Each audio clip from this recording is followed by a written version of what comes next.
Hello friends, welcome to Raja's Basic Science. This is our third video on structure of the atom.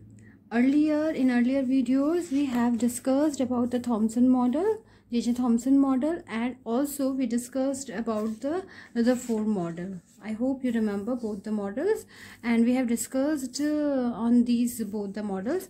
In this video we are going to discuss about the Bohr model. After Rutherford model, Bohr, he was the first to explain the general feature of hydrogen atom. Let's see his theory. What he said that the electron, these electrons, actually I'm showing these here, the orbits, and these orbits they contain the electron. So he suggests that electron move around the nucleus in a circular path, okay, and in a fixed radius and energy. And these paths are called orbit. So you can see these red portions, they are known as orbit. Okay. So here there was a drawback in Rutherford model, if you remember, that what they said, that electron radiate the energy and after some time it will fall into the nucleus. Okay. So what he said that energy of electron in the orbit does not change. Okay. It does not change with time.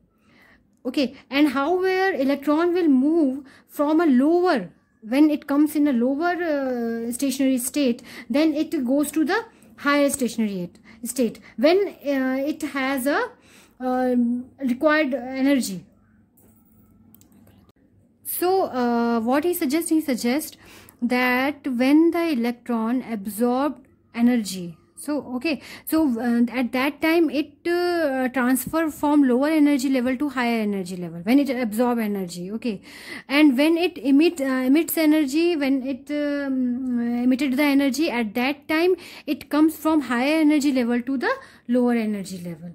Okay, so electron they move in these orbits only. So when they radiate energy, they come to the lower energy level, and when they gain energy, then they go to the higher energy level. So that's why they never fall into the nucleus. Okay, so this is the Bohr model, and according to this model, what he suggests, that the center is the nucleus, as suggested by the Rutherford also. So this is the nucleus, and these orbits are named as different shells, K, L, M, and N. Okay, and 1, 2, 3, and 4. So these are the shells which was described by the Bohr, and number of electrons in every shell will be different, and the formula for how to find out the number of shells in a number of electron in a shell, so for that, what he suggests, that 2n square is the formula, and with the using of this 2n square we can find out the number of electrons in a particular shell. So for example, n, what is n here? N is the number of shell or number of orbit. Okay, so if we're talking about K, so when we apply this one on this formula, then what we get? 2 electrons. It means in first orbit the total number of electron will be 2. In second L shell, the L is the n is 2. In L, n is 2. So in L, the maximum number of electron will be 8. In M, it is 18, and in N, it is 32. So number of electron in these shells will be 2, 8, 18, and 32. So this was the Bohr model. Now I am going to explain some atomic structures. Here, I made the nucleus. This is the nucleus, and this is the K shell. You can see here, this is the K shell, and maximum number of electrons in K shell will be 2, because n is equal to 1 here. So let's see with the example of hydrogen. So what is the atomic number of hydrogen? Yes, it's 1. And atomic number, you know very well that atomic number is the number of proton, and in neutral atom the number of proton and number of electron will be same. So here the number of electron, how many electrons are there? There will be 1 electron, so I can represent like this. So this is the atomic structure of hydrogen. This is the nucleus, and this is the shell, and there is a 1 electron in the hydrogen. So this is about the hydrogen. Next is helium. Okay, and helium, how many? What is the atomic number of helium? Yes, to make a atomic structures, you have to learn the atomic numbers. Okay, so helium is 2. So how many electrons in K shell will be? There will be 2 electrons. So this is the atomic structure of helium. Okay, now next is carbon. What is the atomic number of carbon? Carbon is 6.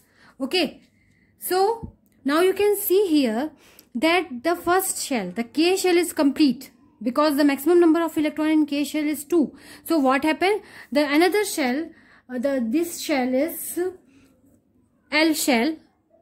So now the electron will jump to the L shell. So what is the atomic number? It is 6. So 2 electrons are here. So we have to add only 4 electrons in the N shell. So this is the atomic structure. You can see here. This is the atomic structure of carbon. Okay, carbon, 6 electrons. In first shell this is 2, and in another shell it is 4 electrons. So configuration of 6 is 2 and 4. Next is oxygen. What is the atomic number of oxygen? It 8. Okay, so we have to add 2 more electrons. And one more important thing, that the electron will go in next level only when their first level will be filled. So when this shell will fill, because the maximum number of electron in any shell will be 8. So now you can count here 1, 2, 3, 4, 5, 6. Now it is 6 only. So when it will complete, when the 8 electron will complete, only then the electrons will move to the next shell, M shell. Okay, so next example is neon. The atomic number is 10, and here the 6 electron are there. So I have to add 2 more electron. It will make it 10. So now you can count that 2 electron in other inner shell, it makes it complete, and 8 electron in outer shell, it makes it also complete. So after neon, if we are going to take another atom, so what we have to do, we have to add one more orbit here. Okay, because this orbit is full, so new electron will move to the towards the new shell. So this is the aluminium. Okay, and the atomic number of aluminium is 13.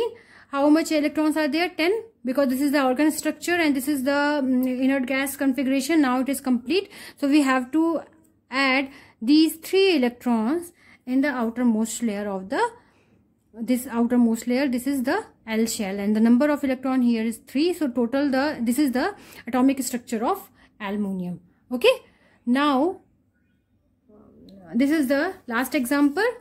This is argon, and the atomic number of argon is 18. Okay, so 2, 8, it makes 10. This is the aluminium 313. Now what we have to do, we have to add 5 electron, then it will make this orbit complete, and this is also an inert gas. And after this, if the electrons are there, then they will move in another shell. So how many electrons are there? 1, 2, 3, 4, 5, 6, 7. One more electron. This is the 8. So now it is the atomic structure of argon. I hope you understand it very well, and thanks for watching, and please like, subscribe and share.